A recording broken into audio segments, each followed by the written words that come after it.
How to Die Alone, unfortunately, got canceled. I know. So if the show came back for another season and got picked up by another network, what are the conversations you'd want to have with the writers and Natasha specifically about your character arc? Yeah, I mean, again, you just have to take everything as a redirection and that the universe just moving you on the right path. So we're going to find a new network, and we're really excited about finding a new home to tell this story. I mean, what's super cool is with an ensemble cast, there are all these stories that I think a lot of people are invested in getting to know more. You know, we have lots of love interests that are brewing.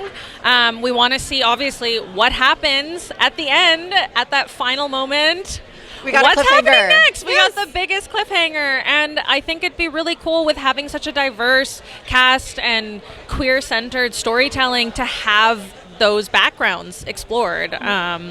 And I would really hope that that would be kind of the next season, is figuring out what's happened with Melissa post what happened at the airport, and then also like how her community will show up for her, because we're her ride or dies. We will be there for her in court.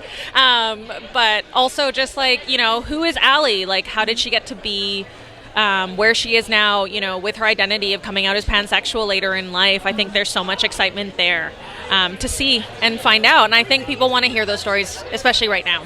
That's a big thing. My best friend is Vietnamese and she's pansexual. And so this is really big representation for her because it doesn't get talked about enough. Yeah. So, and that feels like a risk on television. So speaking of risks, I mean, Natasha's character, she, you know, we start the show with her life upended, and now she's ready to take risks. So in the conversations that you had, you know, at the start of the show and then coming out of it, how did you feel like you're able to become more of a risk taker in your own personal life?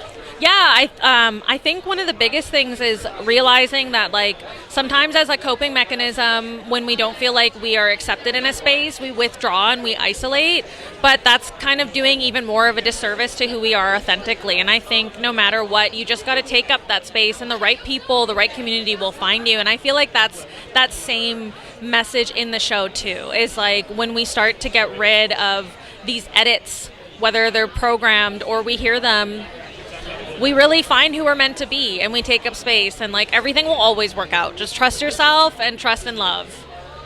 Excellent. Well, Thank you, and congratulations again on the nomination. I hope you guys win. Thank you so much. Thank you. I appreciate it. Thank you.